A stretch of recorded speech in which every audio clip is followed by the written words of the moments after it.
Hello, my name is Elliot. I'm an osteopath at the Revitalize Clinic. This is my colleague, Charlotte. She's also an osteopath at the Revitalize Clinic. Charlotte was a little bit too shy today to film this video, so I'm going to be doing it anyway.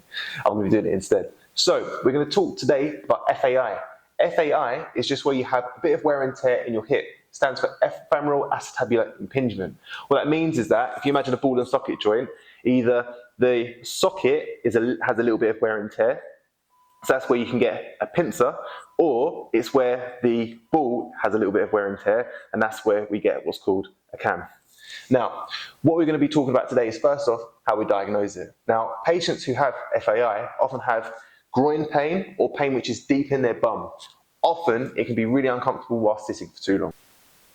So, there's two tests, or there's quite a lot of tests, but to start off with, there's a couple of tests that we commonly use to diagnose FAI. So, one, we bring the leg up, so knee to chest, and we pinch the front of the hip. Now, if this creates groin pain or replicates the symptoms, this can be a positive sign.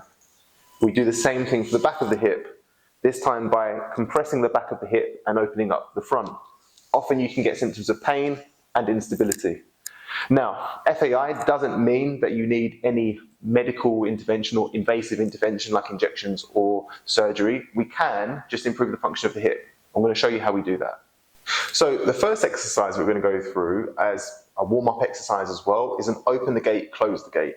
So to do this, Charlotte is going to make her right leg rigid and try and grip the floor with her foot.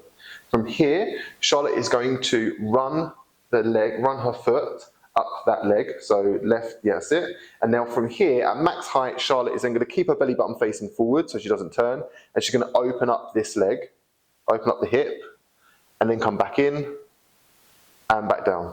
And try again for me, please. That's hip flexion, open the gate, and then close the gate. And you'll see how these look very similar to the diagnostic tests that we used. That's because we're trying to get Charlotte used to doing those positions again. The next position, we can start to load it. Any movement that we start to load, we start to build up resilience and capacity for those movements. So Charlotte, first off, if you can just demonstrate a squat for me first, please. So from here, you'll see Charlotte is able to get good hip flexion, and also, if you try again for me please, her knees are opening up, which is then bringing into abduction, which is exactly what we want. But a lot of the time, adding in a heel raise can really help. So from here, I'll ask Charlotte to stand on these weights, on these plates, with her heels elevated, and now, when Charlotte hits the bottom of a squat, she'll be able to reach a much more upright position. Her hips are much more abducted, and this will mean that she's able to get a greater benefit from doing the movement. So if you just go through that one more time, hold at the bottom for me please. The hips are abducted and the hips are flexed, and that's exactly what we want, and back up. Cheers. So that's a common approach to FAI or hip arthritis that we have at the clinic. If you have any questions, all you need to do is drop us a message, or you can contact us via phone or email. And of course, if you wanted just to test the water because you're a little bit shy, like Charlotte was at filming this video, then all you need to do is book a free consultation, and we look forward to seeing you then. Thank you.